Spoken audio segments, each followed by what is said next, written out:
She signed the admission papers with a calm smile. No family contact. The nurse read it twice before glancing at me like I was already gone. I didn't argue, just stared at the pen she used. Same one I'd given her after her first promotion. The air smelled of antiseptic and rain. Before I tell you how it all turned around, subscribe and tell me which state you're listening from. I want to see how far this story travels. The nurse wheeled me through the corridor without meeting my eyes. The overhead lights hummed, that sterile hum hospitals use to erase the sound of regret. My daughter walked beside us, phone in hand, answering work calls between sighs. Every few steps she'd glance at me and then look away, like guilt had a schedule to keep. I'd collapsed 2 nights earlier in my kitchen. Nothing heroic, just a small heart episode brought on by stress, too much coffee, and a winter that wouldn't end. My neighbor Earl found me and called the ambulance. I remember the paramedics' breath fogging in the cold, the siren slicing through the snow, and the soft shame of realizing my body wasn't listening to me anymore. My daughter, Claire, arrived at the ER an hour later, coat draped over her shoulders, heels clicking like punctuation marks. She didn't ask how I felt. She asked about insurance. That was my first clue. She'd been managing my affairs since my mild stroke last year. Joint signatures on accounts, medical proxy, small things I'd agreed to because it was temporary. I trusted her. She was, after all, my only child. They parked me in a room that smelled of bleach and old coffee. The blinds were half drawn, letting a gray drizzle paint stripes across the floor. On the counter sat a clipboard with my name on it. Patient, James H. Mallory, no family contact. The words were typed neatly, the kind that don't look cruel until you realize what they mean. When the nurse left, I caught my daughter's reflection in the window. She stood by the sink, scrolling through her phone. "It's just for a few days, Dad," she said, tone smooth, almost rehearsed. "You need rest, and I need to make sure everything's in order. The doctors say stress can trigger another episode." I nodded slowly, though the air in the room felt heavier by the second. I noticed her bag half open. Inside were folders, papers, and the distinctive corner of my company's annual report. The same report I'd been reviewing before collapsing. The same one that bore my signature authorizing her as acting CFO while I recovered. She saw me looking and zipped the bag shut. "I'll handle the details, just focus on your health." Then she smiled. That corporate kind of smile that belongs on a billboard, not in a hospital room. When the door closed, I looked at the chart again. No family contact. It wasn't a clerical error. It was insulation, a way to keep me unreachable. While she moved pieces I wasn't meant to see.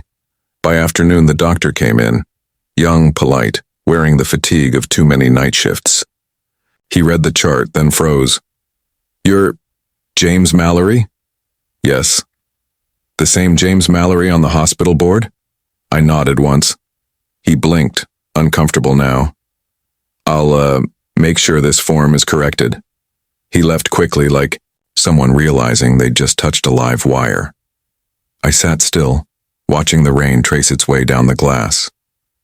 It wasn't just betrayal. It was efficiency. She'd used my own trust like a tool. With me isolated, she could sign, transfer, or authorize anything under medical incapacity. Temporary power of attorney. Permanent consequences. Dinner came cold. I didn't touch it. The tray carried a folded napkin, and that small courtesy steadied me. It reminded me that decency wasn't extinct, just rare. The night nurse came, by later apologetic. "Your daughter said she's traveling for work," she murmured, left instructions not to be disturbed. "Of course," I said. "She's good at instructions." After she left, I stared at the ceiling tiles. Each one looked like a clean lie. Sometime past midnight, I heard the elevator doors open and footsteps echoing down the hall. A low voice spoke near the nurse's station, calm, managerial. Hers. She was there, signing something, voice lowered, but steady. I caught a few words. Temporary reassignment. Board authorization. Immediate transition. I didn't need the rest. She wasn't just isolating me as a patient. She was moving against me as a chairman. I smiled to myself. Ambition has a rhythm. I knew it better than she did. And like any rhythm, it always comes back to the first beat. By morning, the sky was the color of pewter. I asked for discharge. The nurse hesitated. "You're still under observation, Mr. Mallory." "I'll observe from home," I said. She didn't argue. Perhaps she saw the calm in my face. Not anger, not weakness, just decision. When the doctor came with the paperwork, he avoided my eyes. "You'll need to sign the release form." I read every line. Legal words, liability, authorization. My hand moved slow, deliberate. The same hand that had signed her first college check, her first car loan, her first business contract. Every signature had been an act of faith. This one would be the last. I folded the duplicate copy and slipped it into my coat pocket. The nurse unplugged the monitor, removed the IV, and wished me well. "You're lucky it was mild," she said, softly. "I always am," I replied. As I walked down the hallway, the linoleum squeaked beneath my shoes. I passed the framed photographs of donors, my own picture among them, smiling with a plaque from 10 years ago. I paused just long enough to notice it hadn't aged well. Neither had trust. At the reception, the clerk handed me a clipboard. "Need a signature for discharge," she said. I signed it with calm precision. Then I noticed the nurse glancing at the old form underneath, the one that still listed no family contact. I asked for it, folded it neatly, and kept it too. Evidence not of malice, of method. Outside, the drizzle had softened to a fine mist. I stood for a moment under the awning, feeling the air touch my face. A maintenance worker swept puddles from the steps. "Take care now," he said. "I will," I answered, and for the first time that week it was true. When I reached my truck, I didn't start the engine right away. I just sat there listening to the hum of the hospital's generators, the faint buzz of power in the rain. In that sound, I heard everything she'd forgotten.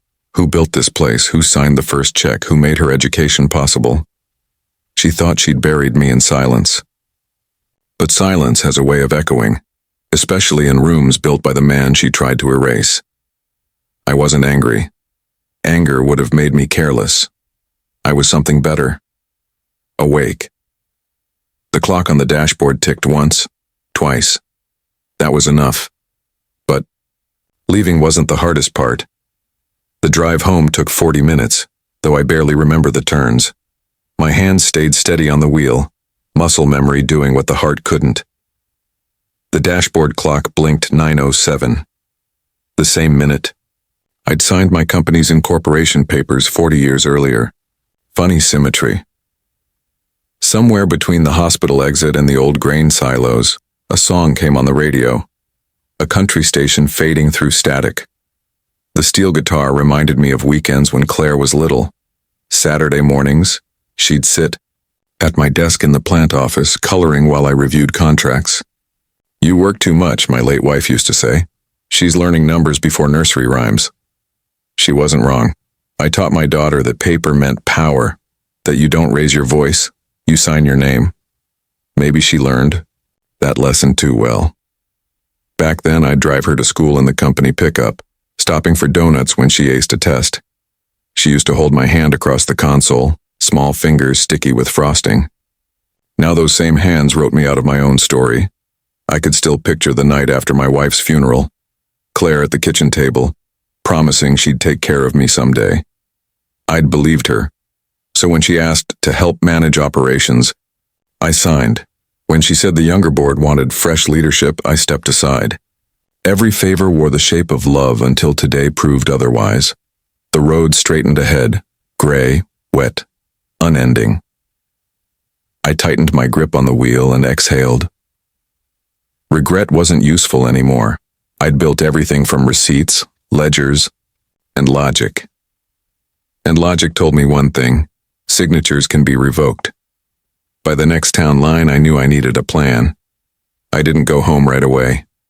The farmhouse felt too empty, too aware. Instead, I drove to an old motel off Route 19, a single-story strip that still smelled of diesel and coffee. The clerk didn't ask questions when I paid cash. He slid the key across the counter like a quiet favor between men who've both seen enough. The room was simple. One bed, one desk, one lamp that buzzed when I turned it on. I hung my coat, poured the weak motel coffee, and sat down at the desk. The steam rose in uneven curls like breath on a cold morning. From my coat pocket, I pulled out the papers, my discharge form, and the hospital's original intake sheet. No family contact. I placed them side by side, the contrast neat and cruel. Then I unfolded the company report she'd tried to hide in her bag. The title read, Proposed Executive Transition, Fiscal Quarter 2. I read it twice. She wasn't just moving into my chair.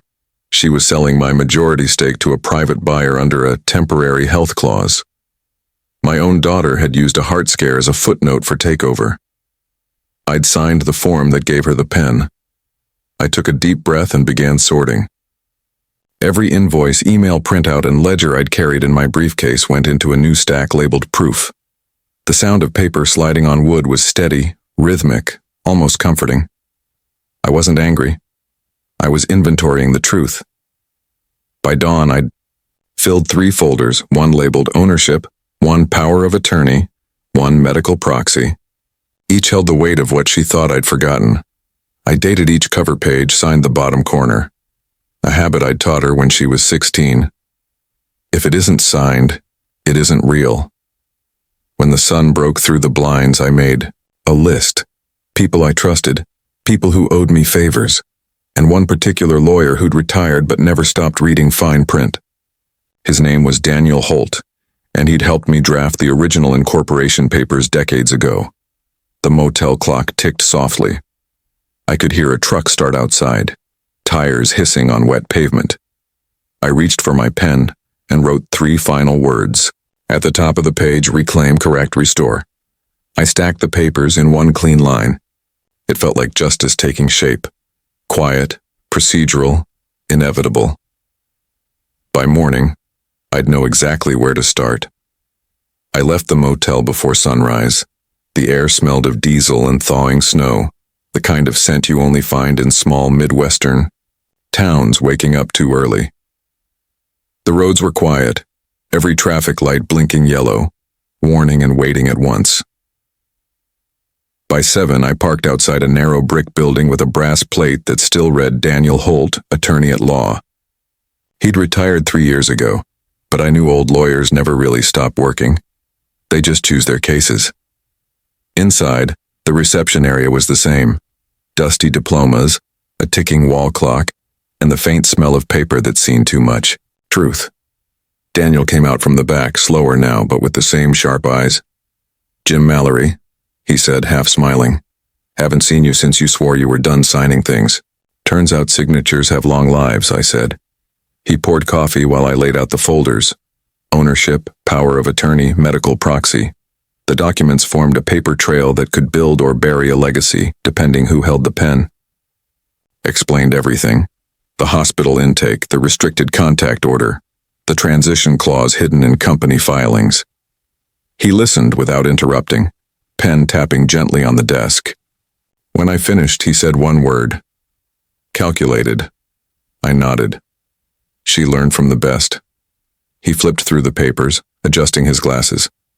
You never revoked her authority after the stroke? No, I said. Didn't think I needed to.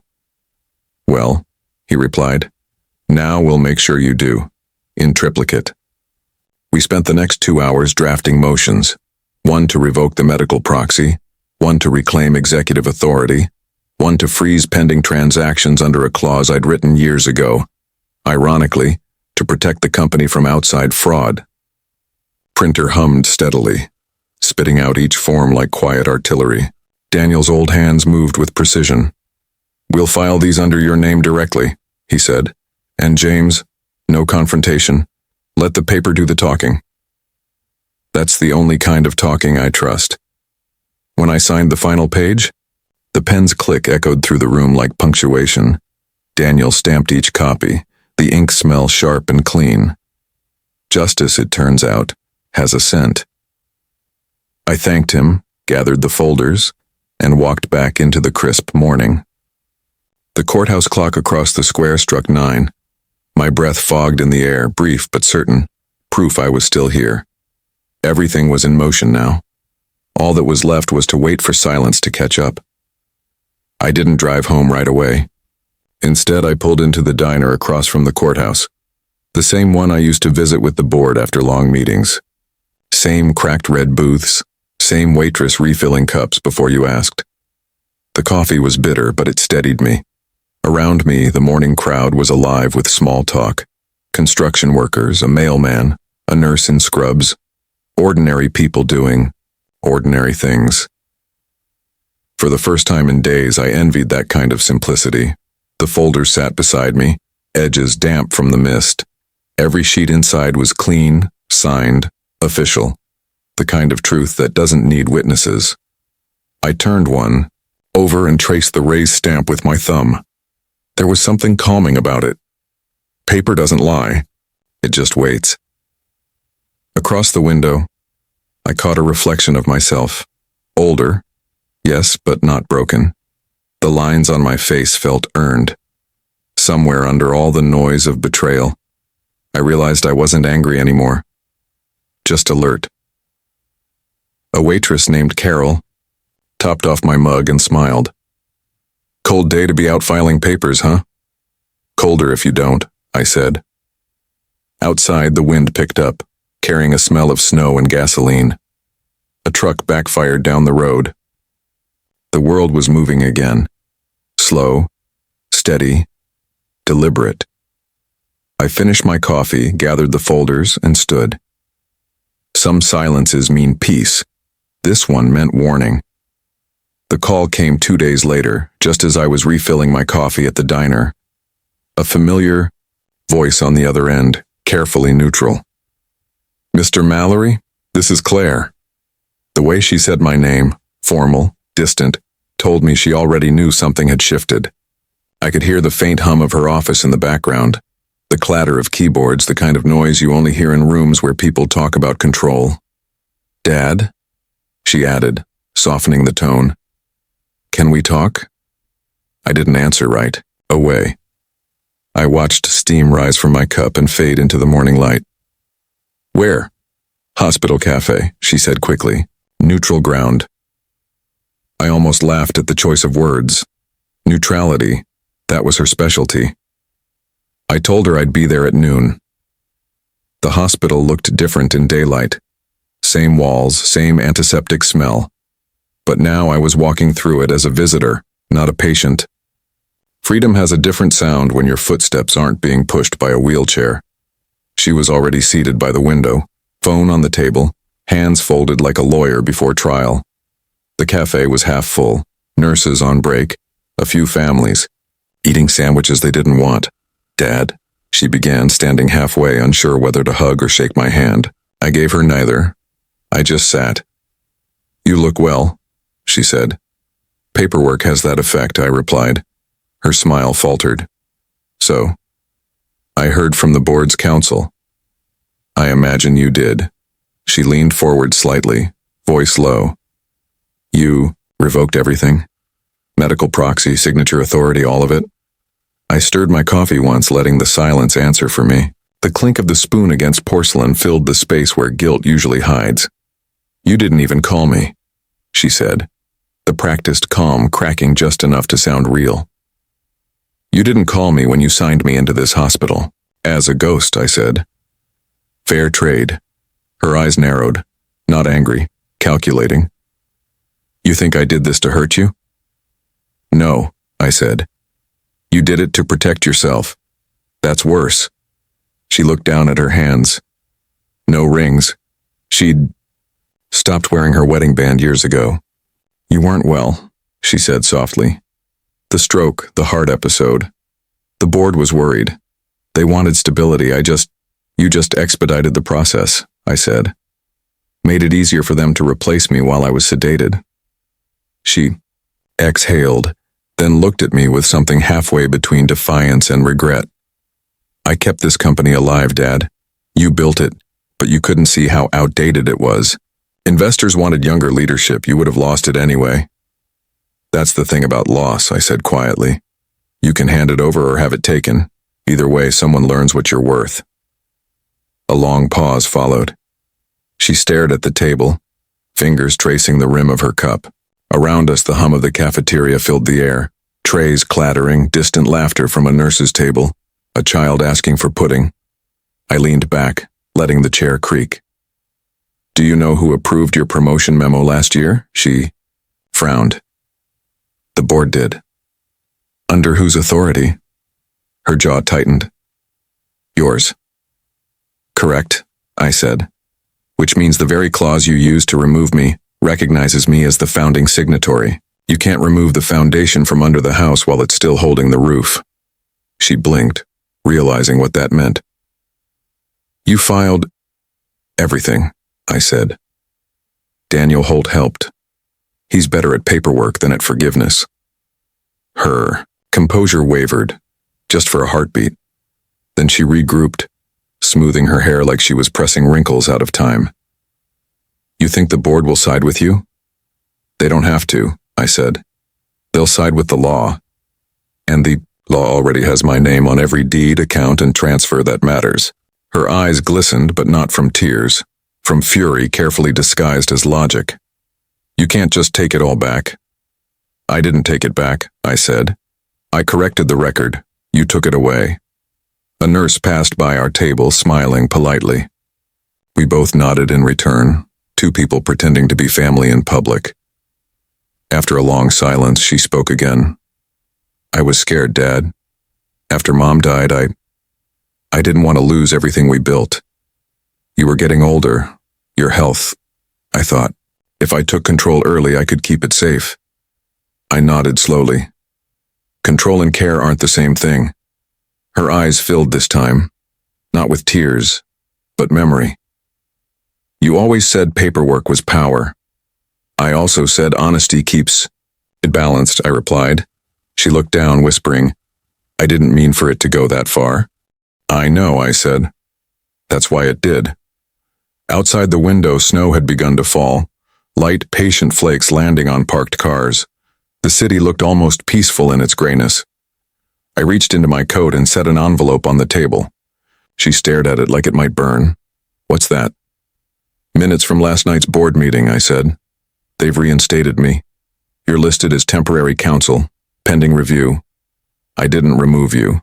I just moved you back to where you started. Her voice trembled. Why? Because I'm still your father, I said, and I don't believe in destroying what I made. She blinked hard, looking away. Everyone thinks I'm a monster. No, I said quietly. Just a reflection. The cafe grew quieter. Even the air seemed to slow. A doctor passed by, recognized me, and nodded respectfully. She noticed. That look. Recognition, status, authority. That was the one she'd wanted for herself. I didn't do this to humiliate you, I said, finishing my coffee. You did it to yourself when you forgot that trust isn't a resource you can manage. She stared at the envelope, then at me. What do you want me to do now? Earn it back, I said. She scoffed softly. By being your assistant again? No, I said. By remembering who you were before titles mattered. She didn't answer. Her lips parted, but words wouldn't come. I stood, sliding the chair back quietly. As I turned to leave, she whispered, Dad? I stopped but didn't face her. Are you going to tell everyone? I looked at my reflection in the glass door. Older man, gray coat, steady hands. I don't have to. Truth travels fine on its own. I walked toward the exit. Behind me, I heard her breathe out, half sob, half release. Outside, the snow was heavier now, coating everything in white, even the hospital sign that bore my name. Mallory Memorial Wing. For a moment, I stood there, watching it disappear under the quiet storm. I thought about the years I'd spent teaching her to build, to lead, to calculate risk. Maybe I'd forgotten to teach her the last lesson, how to lose with grace. The wind caught my coat as I stepped off the curb. Across the street, the courthouse bell struck once, a clean sound slicing through the air. It didn't feel like victory. It felt like balance returning to a room that had been tilted too long. I got into my truck, started the engine, and waited for the defroster to clear the windshield. Through the blur of falling snow, I saw her still sitting there, small, motionless, framed by glass and gilt. For a moment, I almost went back. But some distances aren't meant to close right away. They need time, space, silence on the real architects of change. I put the truck in gear and pulled away. The hospital disappeared behind me, but her reflection lingered in the rearview mirror, longer than it should have. By the time I reached the bridge out of town, the snow had stopped. The sky was pale, the kind of clean that only follows a storm. That was the morning I learned something even age couldn't teach. Forgiveness isn't always a gift. Sometimes it's a boundary. And from that boundary forward, my silence would speak for itself. 2 mornings later, I woke before dawn. The motel clock blinked 5:17 a.m., the air thick with the smell of old carpet and cold coffee. I couldn't sleep. Not from guilt, not from anger, but from calculation. Betrayal, I'd learned, isn't a storm. It's paperwork hidden in plain sight. I got dressed, buttoning my shirt with deliberate calm, and drove toward the industrial district where the company kept its archives. The sun hadn't yet cleared the grain elevators, and the frost on my windshield made the world look half erased. The security guard at the gate recognized me immediately. "Morning, Mr. Mallory. Didn't expect to see you back so soon." "I've been gone too long," I said. He nodded and buzzed me in without another word. Inside, the smell of dust and copier ink hit me like memory. The records room was quiet. Rows of steel cabinets, manila folders labeled in a handwriting I'd once insisted every employee learn. I'd built this system myself, decades ago. Every asset, every meeting minute, every transaction had a trail. People forget that the past keeps better records than the present ever will. I sat at the long oak table under the humming fluorescent lights and opened the first box labeled Q2 filings. There it was, her name, printed beneath mine, followed by a date. 2 days before my heart attack. That wasn't coincidence. That was timing. She'd scheduled the transition memo just before my collapse, then used my medical incapacitation clause to cement it. Still, something didn't add up. The form had another signature below hers, small looping handwriting I didn't recognize. I looked closer. The initials matched a junior accountant who'd left the firm 6 months ago. That meant she hadn't done this alone. I made a note. On my pad, "Find Michael Rivers, finance assistant." The realization didn't sting the way betrayal usually does. It clarified me. She hadn't been reckless, she'd been advised. That meant someone else saw an opportunity and I'd just been the doorway. I left the archives with copies of 3 forms, the original proxy agreement, and a sealed envelope I hadn't noticed before, one addressed to the board. The handwriting was Daniel Holt's. He'd slipped it into the filing cabinet years ago, a precaution he said I'd never need. I opened it in the truck. Inside was a single sheet titled Contingency Clause 7B, Ownership Protection in Absence, or Incapacity. It read in Daniel's meticulous typewriter font, "In the event the founder is declared incapacitated without due process or by familial power of attorney alone, all executive transitions are null pending independent review." That clause made her entire coup legally reversible. I laughed once quietly. Daniel always believed in preventive medicine, even for corporations. At 9 sharp, I called the county clerk's office to confirm my filings. The clerk, a polite woman named Marla, checked the record. "Yes, sir. Everything you submitted on Tuesday's been processed. Your status as executive founder is reinstated pending the review board. Oh, and someone else tried to file an amendment this morning, but it was rejected automatically." I smiled. "Thank you, Marla. That saves me a trip." "Sir?" she asked, curious. "Just a clerical echo," I said. I hung up, rolled the window down, and let the winter air hit my face. The town below me was waking. Trucks idling, bakery doors opening, church bells echoing off the empty square. I'd spent 74 years building a name that meant something in this place. She'd tried to erase it in a week. But you can't edit history when the ink's already dry. Still, one question kept pulsing in my mind. Why? Money, yes. But there was something else behind her need for control. I found the answer later that afternoon when I stopped by the bank. The branch manager, an old friend named Porter, met me with a handshake that lingered longer than usual. "Jim," he said, "you might want to see this." He slid a folder across the desk. Recent withdrawals from the company's reserve account. The amounts weren't large enough to trigger alarms, but they'd been consistent. A slow leak disguised as petty cash.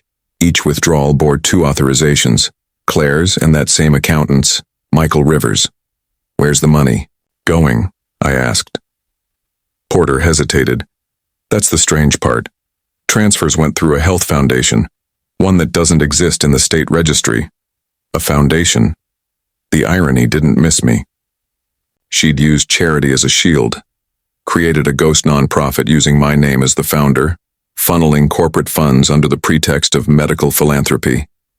It explained the hospital, the careful control, the timing.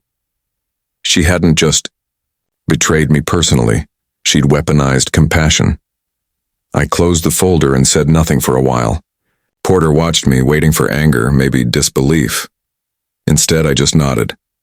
"Can I keep these copies?" I asked. "Of course," he said. "Jim, you all right?" "Better than ever," I replied. Truth's good for the heart. Outside, the snow had turned to sleet, cold needles on my windshield, the kind of weather that makes you drive slower and think longer. I parked at the overlook just past the river bridge and stared down at the frozen water. The documents lay on the passenger seat, damp at the edges. The evidence was complete. Betrayal, motive, method. For the first time in weeks, I felt something close to peace. Not the soft kind, but the sharp peace that comes from clarity. I wasn't going to ruin her life. I didn't need to. She'd built her own trap and signed every piece of it. All I had to do was open the door and let the truth walk out.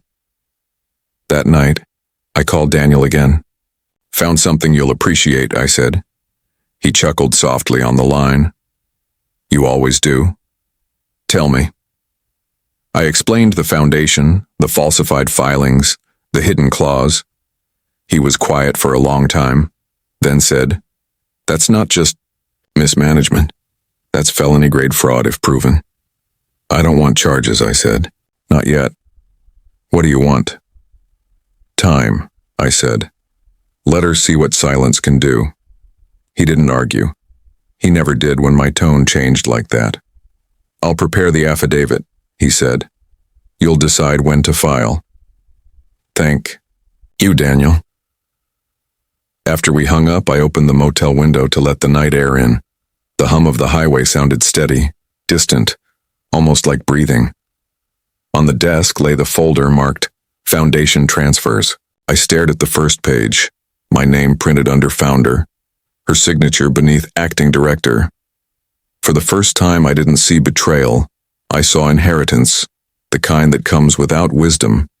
Maybe someday she'd understand what she'd done. But for now, the truth was mine again, and that was enough. I folded the papers, placed them neatly back in the envelope, and turned off the lamp. The motel room fell into quiet darkness, broken only by the soft hum of the radiator. Tomorrow, I'd walk into the courthouse with evidence, not vengeance. Tonight, I'd let the silence do its work. The next morning, the sun came up thin and pale over the courthouse dome. Frost glittered on the hood of my truck like ground glass. I sat there for a minute, hands on the wheel, breathing in the cold. There was no anger left, just purpose, paperwork, patience, and proof. That's how you clean a mess like this. Inside, the courthouse was warm and smelled faintly of coffee and old books. The clerk at the records window, Marla, recognized me. "Morning, Mr. Mallory. We've got your file ready." She slid a thick manila folder across the counter. My name was typed on the tab, neat and permanent. Behind it lay the affidavit, Daniel, had prepared, the withdrawal records from the bank, and the company filing showing the forged proxy use. Every line had a date, every signature a consequence. Would you like to have these certified now? She asked. Yes, I said. And stamped. The sound of that stamp hitting paper, it wasn't loud, but it landed like a verdict. While she worked, I noticed the mourning crowd behind me. 2 farmers disputing a fence line, a woman paying property tax, a young man in uniform standing awkwardly near the elevator. Everyone in that building was there for the same reason, to make something right in ink. Marla handed me the copies. All official now, Mr. Mallory. The board and your council will receive certified notices by tomorrow. Good, I said. Truth deserves mail. She smiled faintly. You always did like doing things by the book. Books last longer than memories, I replied and walked out. My next stop was the post office. I mailed 3 sealed envelopes, one to Daniel, one to the company's registered agent, and one to Claire's office. I paid extra for confirmation delivery, not because I needed proof, but because I wanted the system itself to bear witness. The clerk, an old man with careful hands, slid the receipts toward me. Anything fragile in these, sir? I thought about it. Only reputations, I said, and walked out. At noon, I met Daniel again at his office. He'd already read through the filings. His desk was a battlefield of yellow folders, highlighters, and sticky notes. You understand what happens next? He asked. I assume the review board reinstates full authority once the fraud clause is confirmed. He nodded. They will. And the foundation account? Shut down, I said. Porter froze it this morning. Every transaction flagged under audit. Daniel smiled, a thin, knowing smile. You've done in 48 hours what most people take months to untangle. I shrugged. I built the system. I know where the hinges creak. He poured 2 small cups of coffee. We sat in silence for a while, listening to the radiator hiss. Finally, he said, You could press charges, Jim. You'd win. I looked out the window. Snow was falling again, slow and deliberate. I don't need a courtroom to prove anything. The law already knows who she is. He nodded. Then we'll file the closure notice quietly. No press. That's how I prefer my justice, I said. Silent and permanent. By the end of the week, the ripple had started. The board received the legal updates. The foundation's accounts were frozen. The hospital administrator called to confirm I'd reinstated my seat on the donor board. Everyone was polite, efficient, and a little nervous. That's how truth travels in small towns. On paper first, then by whisper. At the diner, people began to notice. Carol, the waitress, filled my cup without asking. Heard things are getting sorted out, Mr. Mallory, she said quietly. I smiled. They usually do if you file the right forms. She chuckled, not quite understanding, and moved. On a few tables away, a pair of businessmen whispered over the newspaper. I caught my own name in the fold of the finance section. Mallory Holdings under review. Founder returns to active status. The article was short, factual, and devoid of speculation. Exactly how I wanted it. Justice doesn't always roar. Sometimes, it prints on page 3. That afternoon, I stopped by the bank again. Porter met me in his office, eyes bright with unspoken questions. She came by earlier, he said carefully. Tried to withdraw her remaining account. And? I showed her the hold notice. She didn't take it well. I nodded. She'll understand soon enough. It's not punishment, it's balance. Porter leaned back. You're not pressing further? No. I just want the record to stay clean. He looked at me for a moment, then said, You know, Jim, most folks your age would have burned the place down by now. I smiled faintly. Most folks my age know fire doesn't rebuild anything. In the days that followed, I let the system do what systems do best, correct themselves. The corporate office sent notice that the internal audit found discrepancies in Claire's expense reports. HR handled it quietly, professionally. Her access to accounts was suspended, pending resolution. The news spread in small circles like ripples under ice. Neighbors didn't ask questions, but their eyes said they'd heard enough. At church that Sunday, the pastor paused after service to shake my hand. "Glad to see you back on your feet, Jim. We prayed for you." "Pray for patience," I said. "It lasts longer than anger."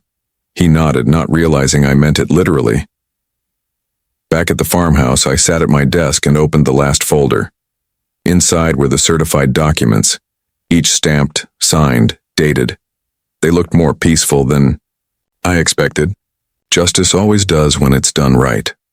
I stacked them carefully, aligning the edges like I used to align balance sheets. The final page bore Daniel's signature at the bottom. Beneath it, in fine print, a line read, "All transfers and designations revoked pending founder's discretion." That was my closure in legalese. As I leaned back, I saw the afternoon light stretch across the yard. The old windmill turned slowly in the wind, creaking the same way it had when Claire was a child running, barefoot through the grass. I remembered her laughter, the smell of summer, her voice calling, "Higher, Daddy, make it spin faster." Time had spun plenty fast since then. I stood, walked to the window, and watched the horizon fade to gold. Somewhere in town, she was reading the notice, realizing what silence had cost her. I hoped it didn't break her, just slowed her down enough to see herself clearly. The phone rang once, twice. I let it. The answering machine clicked on. Her voice filled the room, trembling but composed. "Dad, I got the papers. I understand. Please call me when you're ready to talk." The line went dead. The machine clicked off. I didn't move. I just looked at the papers, then at the fading light outside. Justice had been served, dignity restored, but peace was something else entirely. I walked back to the desk, picked up the receiver, then set it down again. Not yet. Some truths need to sit a while before you speak them. Outside, the wind changed direction, rattling the window slightly. I smiled. Even nature understands paperwork. It files everything under time. I closed the folder and whispered to the empty room. "Patience, Claire.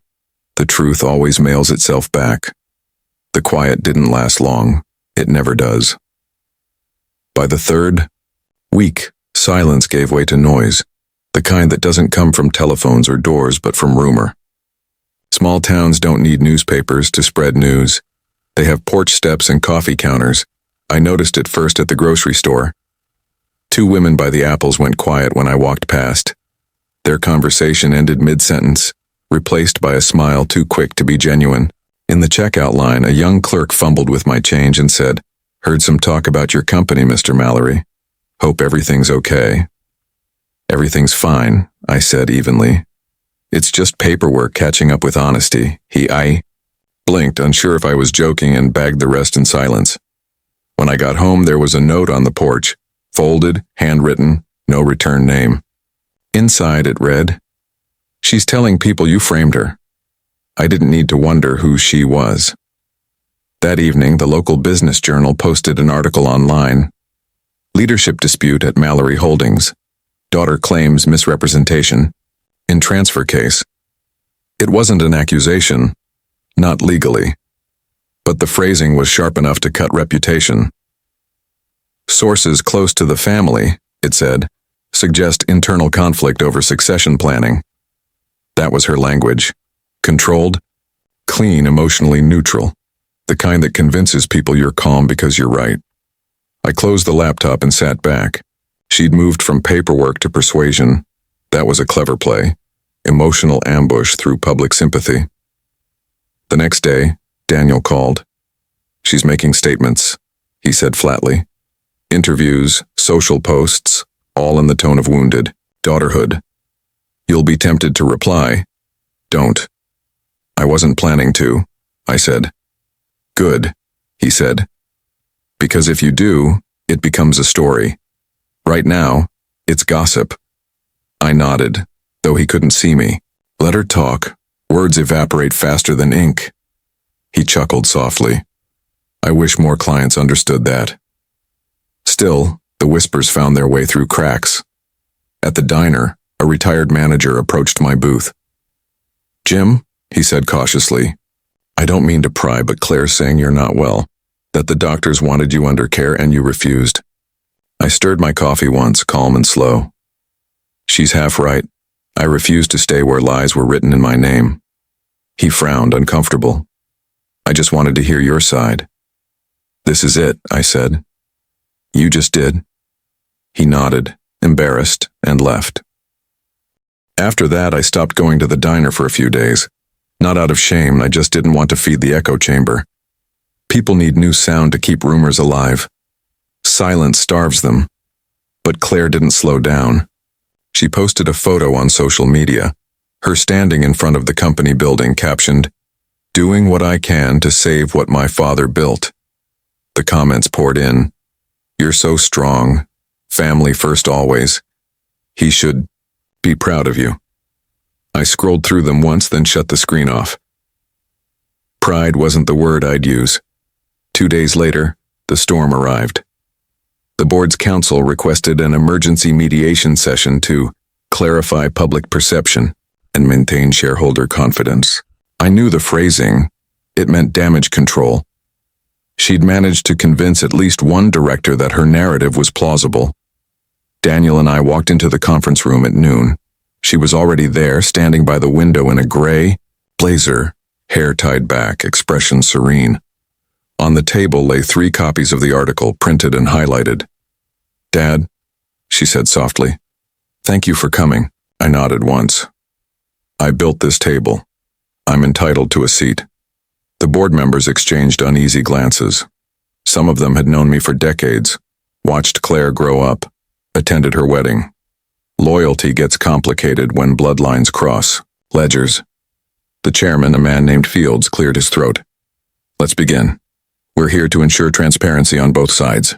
Claire, you requested this session, so you start." She inhaled deeply and began in that steady professional tone she'd learned from me. "My father's health has been unstable for over a year. His recent actions, revoking legal designations and removing me from operations, stem from confusion and resentment, not corporate necessity. I'm not disputing his contributions, I just want what's best for the company." The room stayed still. Every word was designed to sound reasonable, concern wrapped in professionalism. When she finished, Fields turned to me. "Jim, would you like to respond?" I folded my hands on the table. "No," murmurs rippled. Claire blinked. "No?" "No words," I said. "Just documents." I slid a folder forward. Inside, bank records, audit trails, foundation transfers, the falsified clause, all certified copies, stamped and dated. Fields frowned, adjusting his glasses. "This is proof," I said quietly. "Not resentment." Claire's calm cracked for the first time. "You're twisting—" "I'm clarifying," I interrupted gently. "You signed my incapacitation forms before my episode occurred. You withdrew company funds under a false nonprofit. You lied to a hospital to make me unreachable. I didn't destroy you, Claire. I simply stopped you from destroying yourself." The silence that followed was the kind that ends careers. Fields read through the document slowly, lips pressed thin. Another director leaned back, sighing. "God almighty, Claire." Her face turned pale. She reached for the papers, but Fields slid them out of reach. "We'll handle these internally." I stood. That's all I came to say. She looked up, eyes glistening. "Dad, wait." I paused at the door. "You wanted to save what I built. Good. Start with yourself." Then I left. Outside, the winter air cut sharp across my face. I walked to the truck without looking back. Daniel followed, silent until we reached the lot. "You all right?" he asked. "Better than she is," I said, "but not proud of it." Nodded. "You handled that cleaner than any deposition I've seen." "Clean's the only way justice works," I said. As we drove away, snow started again. Soft, almost weightless. The town blurred behind it, lights flickering through white haze. At a stoplight, Daniel said quietly, "She'll come to you again. Not for money. For forgiveness." "I know. You'll have to decide what kind to give." I already have, I said. The silent kind. That night I sat at my kitchen table with a single lamp on. The paperwork from the meeting lay open, each page a reminder of choices made and prices paid. I ran my fingers over the embossed seal on the affidavit. It felt cold, metallic, final. Then the phone rang. I didn't need to check who it was. Dad? Her voice trembled through the static. They're auditing everything. The board froze. My accounts. They think I stole from you. I stayed quiet. Please, she whispered. You know I didn't mean for it to go that far. I wanted to prove I could handle things. Handling and hiding aren't the same, I said softly. I'm sorry, she cried. Please, Dad, say something. I'm losing everything. You already lost what mattered most, I said. Trust. It doesn't come back with apologies. There was a long pause. Then, in a small, broken voice, You're really not going to help me, are you? I closed my eyes, exhaled, and said, I just did. She didn't understand at first. Silence filled the line, heavy as snowfall. Then she whispered, Goodbye. The click on the other end was soft, almost tender. Sat there for a long while, watching the steam fade from my coffee. Outside, the snow had stopped. The world looked clean again, but it wasn't new, just cleared. I wasn't angry anymore. I wasn't even sad. I was finished. That's the quiet truth people don't tell you about justice. It doesn't heal you, it just removes the infection so peace can scar over. I turned off the lamp, the house sinking into soft darkness. Tomorrow people would keep talking. Let them. Paperwork doesn't gossip, and I'd done enough writing for one lifetime. Winter gave way to March, and the snow began to rot in the ditches. Gray heaps melting into the soil like old secrets dissolving. The town thawed with it. By then, the noise had quieted, the papers had settled, and even the gossip had found a new victim. That's the thing about scandal in small places. It never dies, it just changes address. I kept to my routine. Mornings started with coffee at the same oak table, steam rising through the thin light that came in from the east window. I read the local paper, weather, obituaries, high school basketball scores, and then nothing else. If there was a story about me, it had already passed. The company had stabilized. The board reinstated my formal role as founder emeritus, which was just a polite way of saying we need your name more than your presence. I didn't mind. Legacy should rest quietly, not linger in meetings.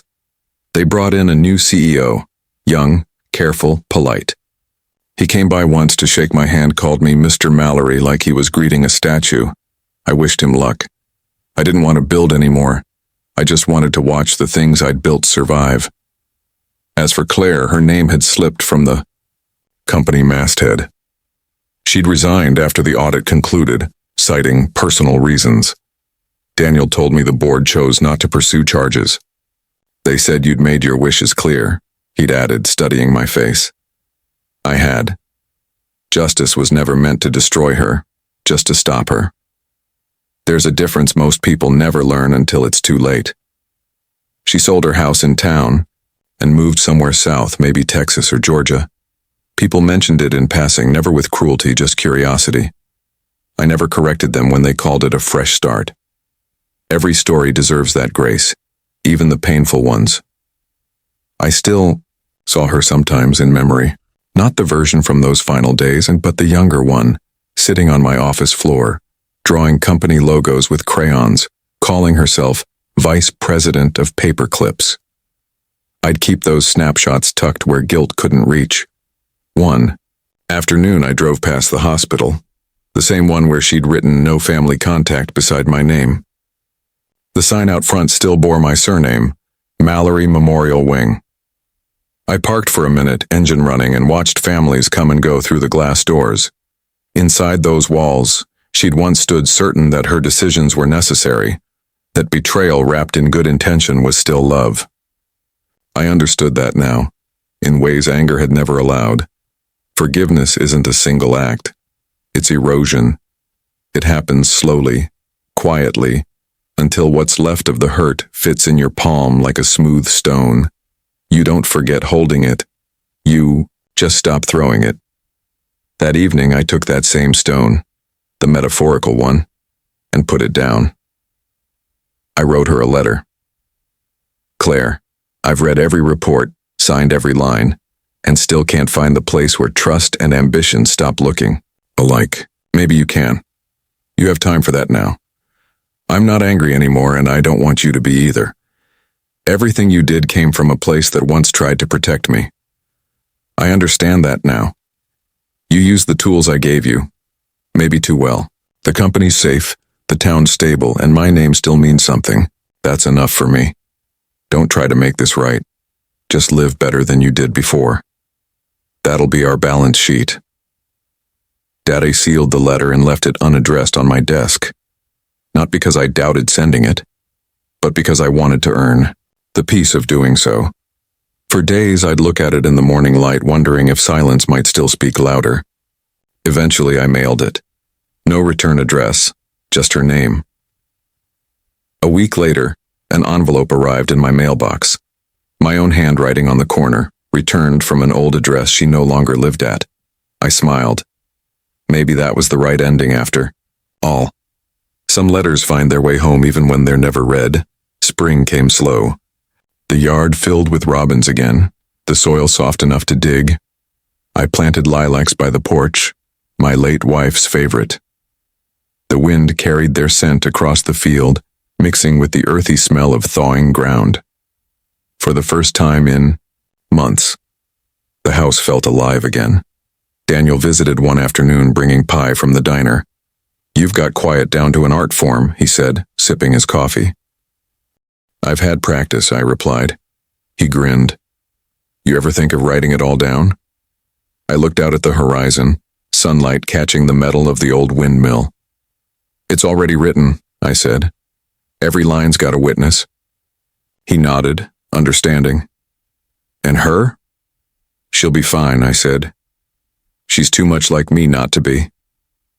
We sat in comfortable silence. Two men who'd seen enough of life to know words aren't the only things that carry meaning. When he left, I walked to the porch and stood there as dusk painted the fields gold. The air was cool, calm, forgiving. Somewhere beyond that fading light, my daughter was living whatever came next. Rebuilding, regretting, or maybe just breathing. Easier. It didn't matter which. All I knew was that the balance had been restored. Not by shouting, not by vengeance, but by stillness, the kind that comes when a man has said all he needs to without ever raising his voice. That's what they'll never teach you in courtrooms or boardrooms. Sometimes the most powerful revenge isn't what you take, it's what you withhold. And on that quiet evening, watching the sky turn to copper, I finally did what I hadn't done in months. I exhaled. 5 years can feel like a blink or a lifetime, depending on how you spend them. Mine went quietly. The company no longer needed me, and that was a blessing. My name still sat on the foundation plaque outside City Hall, but I hadn't attended a single ceremony since the dispute. Town awards felt hollow when you knew what they cost. The farmhouse held up fine. The porch leaned a little more each year, but it was honest wood. It bowed without breaking. The mornings had grown gentler too. I'd sit with my coffee, listening to the radio marking the days by which birds returned first. Peace, I found, wasn't loud. It came as routine. Claire hadn't called. Not for holidays, not for birthdays. For a while I'd expected a letter. When nothing came, I stopped expecting. That's the trick with disappointment. You cure it by not feeding it. Then one April morning the doorbell rang. It was early, barely 8. The sky outside still wore fog like a shawl. I opened the door and froze. She stood there, older, thinner, eyes softer than I remembered. No makeup, no performance. Just a woman who'd finally laid down her armor. "Hi, Dad," she said. For a moment my voice didn't work. "Claire," she smiled faintly. "You still drink coffee first thing?" "Some habits keep me alive," I said. She nodded and looked past me, like asking permission to step into a memory. I stepped aside. Inside, she looked around. The same photos, same clock, same smell of old wood and paper. It hasn't changed, she said. It didn't need to, I replied. She sat at the table, fingers tracing the rim of her mug. The silence between us wasn't sharp anymore, it was tired. I read your letter, she said finally. I wondered if you ever did. I did. Just not when you sent it. I nodded. That felt right. Some truths take years to reach their audience. I've been working again, she said. Not corporate, consulting for small businesses, helping with finance compliance. Good, I said. You always had a head for numbers. She laughed softly, and a heart for mistakes. We sat like that a while, quiet, but not cold. The wind outside rattled the windows like an old friend reminding us it was still there. Then she said it. I never wanted to hurt you. I know. Her eyes filled but didn't spill. I was angry you wouldn't let go. I thought you didn't trust me. I thought I had to prove myself by taking everything. You learned ambition from me, I said, but not patience. She smiled sadly. You always make it sound poetic.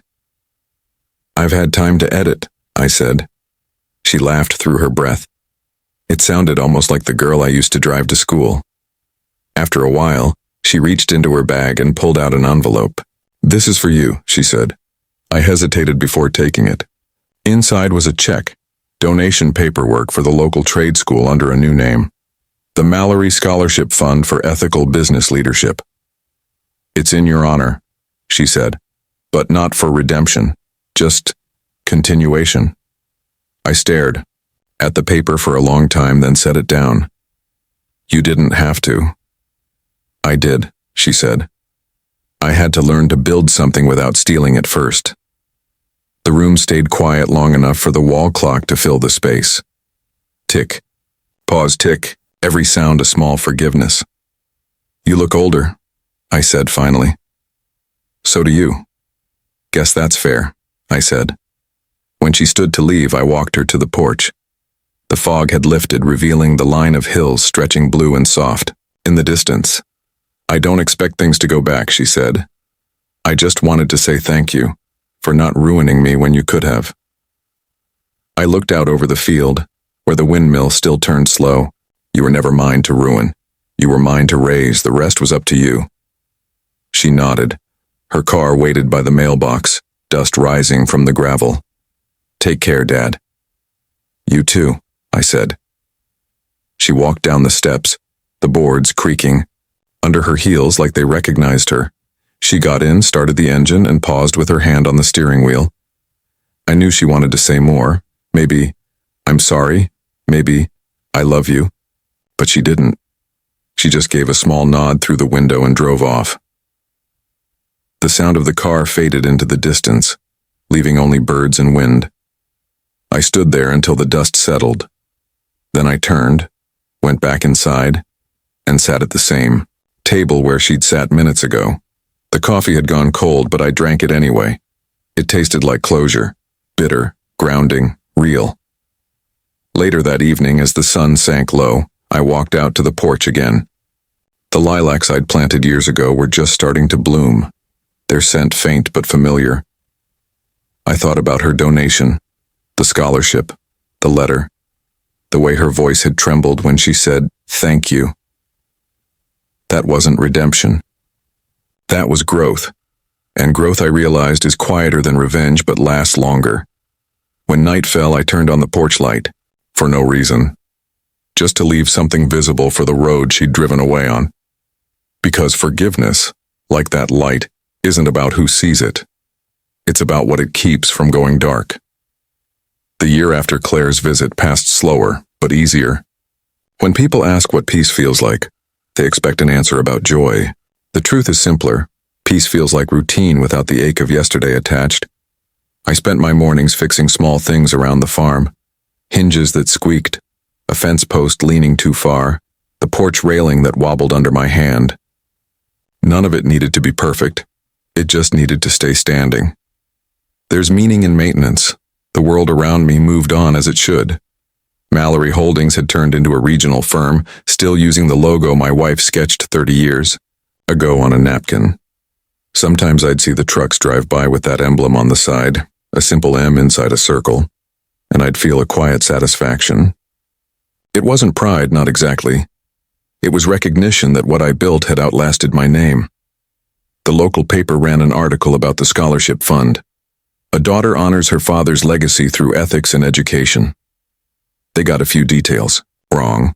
Reporters always do, but I didn't correct them. The headline was enough. Once in a while, I'd see Claire's name mentioned in newsletters from the school. Guest lecturer, mentor, committee member. I didn't reach out. Some relationships don't need conversations. They need distance to stay steady. One afternoon in June, I got a letter. It wasn't from her. The handwriting was unfamiliar. Inside was a note from a young man. Dear Mr. Mallory, I received the first scholarship from your fund this year. I'm studying accounting at the trade college. I grew up in a small town where people like me don't usually get second chances. Your story, and your daughter's speech, made me want to build something honest. Thank you for that. Matthew Lewis, class of 2029. I read it twice, then folded it carefully and set it beside my coffee mug. I didn't need to frame it. Some words belong on tables, not walls. That night I stepped out onto the porch and watched the sky turn the color of worn copper. The world had gotten smaller, or maybe I'd finally grown into its right size. I thought about revenge then, but not the kind people imagine. Not the fiery, cinematic kind. My revenge had never been about getting even. It was about reclaiming stillness. About making sure truth stayed louder than pain, even if it whispered. Most people mistake justice for victory. They think the winner is the one left standing. But justice, I learned, isn't about standing tall. It's about sitting still and knowing you don't have to fight anymore. A few months later, I got a call from the scholarship board. They wanted to rename the annual ethics award. The Mallory Principle, they said, a recognition of integrity in business conduct. I laughed softly. Principle, I repeated. That's a dangerous word to tie to one man. The caller said, we think it fits. Maybe it did. They invited me to the ceremony that fall. I almost said no, but curiosity got the better of me. The event was held at the trade school's small auditorium. I wore the same gray suit I'd worn to my wife's funeral, not out of sadness, but because it still fit. When I arrived, a few people recognized me, though most didn't. That's how legacy works. It fades where it should and lingers where it's useful. Claire was there, of course. She stood near the podium, introducing the recipients. She looked different, calmer, confident, unarmed. When her eyes found mine in the crowd, she didn't flinch. She smiled, a real one this time. During her speech, she said, my father taught me that silence can be strength, that integrity isn't inherited, it's chosen, and that the best apology isn't words, it's correction. She didn't look at me then, but I felt the weight of her honesty settle in the room like the hush after prayer. After the ceremony, we spoke briefly, polite words, careful tone. No rehashing, no wounds reopened. Just acknowledgement, the cleanest kind. When she left, she squeezed my hand once and said, I'm still learning. So am I said. The drive home was quiet. The headlights stretched over the familiar road, bouncing against the trees that had watched this story unfold from beginning to end. Somewhere between the bends of Highway 8, I realized that revenge and the kind I'd lived wasn't a story about punishment. It was a story about restoration. People think revenge means taking something back. It doesn't. It means returning to who you were before someone convinced you to hate. When I pulled into the driveway, the porch light was still on. Same bulb, same soft glow. I left it burning that night. Not because anyone was coming, because peace once earned deserves light. Inside, I placed the award program and the scholarship letter together in my drawer. Then I closed it slowly, feeling the faint hum of the World settling into balance. Justice had been done. Forgiveness had followed. The rest was silence. And for the first time in a very long life, I realized that silence wasn't absence. It was proof that nothing more needed to be said. The year I turned 80 felt quieter than the rest. Not empty, but balanced. The farm had aged with me. Its creaks matched my joints, its stillness my rhythm. Mornings arrived like soft promises, and nights left like old friends who knew not to say goodbye twice. The world outside had changed. Mallory Holdings was now a national brand, though people rarely connected the name to a man who once shoveled grain before running board meetings. That was fine. Legacy isn't about recognition, it's about continuity. Each spring, the scholarship ceremony filled the town's trade school with families and folded programs. Kids in borrowed suits, proud parents holding phones steady, teachers smiling, like they'd built something worth protecting. I didn't always attend, but I always watched the live stream from my porch. Coffee in hand, lilacs blooming beside me. The school had renamed its annual award that year, the Mallory Principle of Integrity. I chuckled softly when I heard it. It sounded grander than anything I'd ever intended. But watching those young faces step up to receive their certificates, I realized something simple. Quiet revenge had turned into quiet renewal. Every story told about me now ended, not with betrayal, but with a lesson. A man wronged by his own blood still chose the lawful path. He won without shouting. He taught that truth doesn't scream, it endures. That's the kind of echo I'd hoped for. Claire visited again that fall. No announcement, no formality. Just a car crunching down the gravel drive one Sunday afternoon. She stepped out holding a pie. Apple, my favorite. The same kind her mother used to bake. I thought I'd bring this instead of paperwork, she said, smiling. Best filing I've seen in years, I said, taking it from her hands. We sat on the porch, two people who'd lived through storms and found the same calm shore. She told me about her work, the students she mentored, the business owners she helped. There was pride in her voice, but not ego, a clean, practiced humility that only comes from failure you've forgiven yourself for. I tell my students about you sometimes, she said. About how you taught me that silence isn't weakness.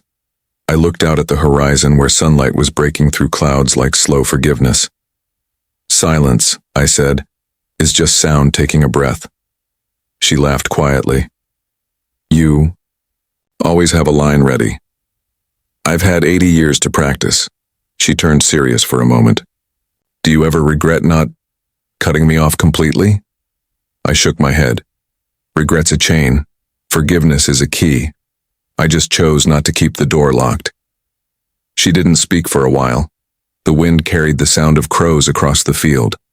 Then she said softly, I'm proud to be your daughter again. I looked at her, older, weathered, and wiser, and realized I'd been waiting years to hear that sentence. Good, I said. Now make sure you stay that way. She laughed through tears. Yes, sir. We ate pie until the sun dipped. Below the trees, and for the first time in decades, the porch felt like home again.